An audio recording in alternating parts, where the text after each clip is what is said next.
Beginning in the 18th century and continuing into the early 19th century, the Enlightenment, or the Age of Reason, was an elite cultural movement that sought to use reason to reform society and advance human knowledge. In reaction to the Enlightenment, Romanticism, as a literary and intellectual movement, emerged and gained strength as a response to the Industrial Revolution. Romanticism placed a strong emphasis on emotional responses and challenged the Enlightenment's preoccupation with social order and the scientific rationalization of nature. Its origins are rooted in Sturm and Drang, or turbulence and urgency, which prized intuition and emotion over rationality. Romanticism is essentially an antithetical reaction to the Enlightenment and to the notion that a complete devotion to small r reason will unequivocally improve one's life. The Romantics believed that the Enlightenment thinkers were presumptuous in attempting to control or comprehend nature with science from reason. In Mary Shelley's Frankenstein, an obsessed scientist attempts and succeeds in the reanimation of dead tissue, creating new life. In the novel, his attempt to have dominion over nature initiates a horrifying chain of events that eventually destroy him. Victor Frankenstein is the embodiment of the Enlightenment thinker. He is presumptuous, egocentric, and is fueled by a desire to control nature and plunder its mysteries for his own gratification. The creature he creates, however, is not the highly developed, highly reasonable superbeing he set out to make, and Victor is immediately terrified of his creation. The creature does not resemble humanity as Victor understands it, and he rejects it outright. The creature is an irrational, highly spiritual being who understands the world through emotions rather than reason. He is Victor's antithesis. In her Gothic horror, Mary Shelley, a romantic, mounts a critique of contemporary 19th century Enlightenment ideals, and what she sees as their fanatical devotion to reason. This extremist commitment compels man to abort the irrational components of his external and internal life in pursuit of societal progress and self-improvement.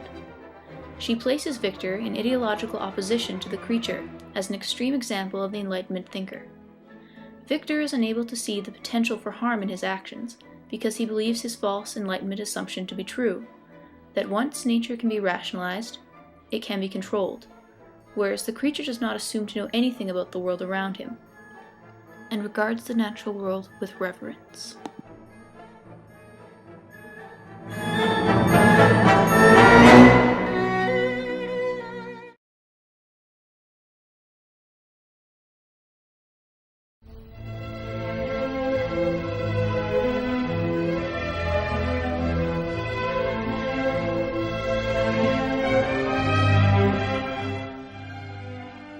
Is it true that reason, divorced from the superstitions and arbitrary rituals of religious faith, empowers us to improve humanity's situation by assuming greater control over our lives? Let's take a look at a concrete example of reason at work.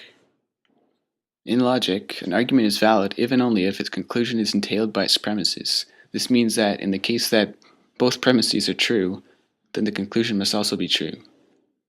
This syllogism presents a valid argument. It is important to note that in no way does validity require that the premises be true, rather only that the conclusion must logically follow from them if they were true. Given that the premises in this case are highly contentious, not to mention repugnant, it is clear that merely being valid is no guarantee of an argument's correspondence to reality.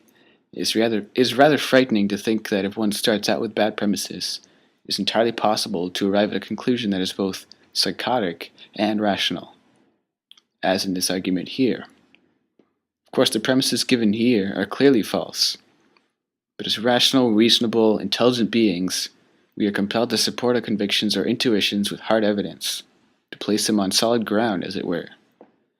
Given the proposition, you should treat other people the same as you would like to be treated, that is, nice, perhaps there would be general agreement among us as to the truth of this proposition, also known as the Golden Rule.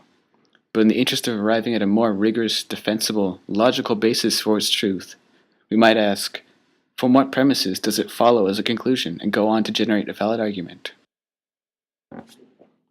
Thus we provide clear reasons for why this proposition is true, beyond our inarticulate gut feeling or intuition. But then another question naturally arises in turn, namely, where do these premises come from? That is, what are their logical bases? As regards the premise, you like to be treated nice by other people, it is a tautology, meaning that the proposition is true but in a trivial, self-evident way, and is equivalent to saying, It is nice to be treated nice. And the other premise, if we take as our conclusion other people will treat you the same as you treat them, we find that it is actually derived from just one simple premise. The thing is, this premise is a paradox, essentially proposing that other people are you, meaning that this proposition is false when it is true and true when it is false. So to review, a seemingly reasonable assertion like, you should treat other people the same as you would like to be treated, that is nice, is ultimately founded on a tautology and a contradiction. This is no mere coincidence, but rather it demonstrates well the very nature of logic and of reason. Basically, a system of reasoning cannot be founded on itself, any more than we can pull ourselves up by our own bootstraps. Rather, a system of reasoning must be founded on that which is distinct from it. And what is distinct from, or outside of, logic? Only illogic, and this includes paradoxes whose meanings are always indeterminate, and tautologies which are always meaningless. Nietzsche is likewise concerned about this uncertain grounding of reason and how this fact is chronically overlooked and denied by philosophers, that select group of people who are supposedly concerned with truth and knowledge above all. According to Nietzsche, their pursuit of truth and knowledge is frequently little more than the self-serving attempt to justify their preconceptions, to disguise their innate prejudices with the garb of objectivity. And I quote, "They all pose as though their real opinions had been discovered and attained through the self-evolving of a cold, pure, divinely indifferent dialectic, whereas in fact, a prejudiced position, idea, or suggestion, which is generally their heart's desire abstracted and refined, is defended by them with arguments sought out after the event. They are all advocates who do not wish to be regarded as such, generally astute defenders also of their prejudices, which they dub truths." Nietzsche identifies as the most flagrantly hubristic philosophical gambit that of the causa sui, the thing which is its own cause, a seductive idea with which humankind seeks to absolve itself of God, the world, ancestors, chance, and society. As Nietzsche points out, though, a thought comes when it wishes, and not when I wish it to.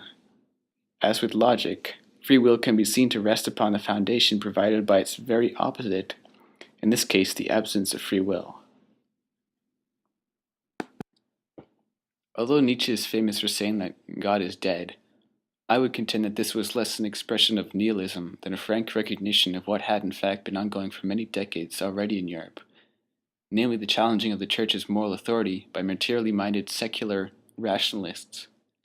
But his sympathy was with neither party, to the extent that each laid claim to a foundational truth, and it is this critique of certainty, both religious and secular, rather than his pronouncement of God's death, which marks him as the most iconoclastic and prescient 19th century figure.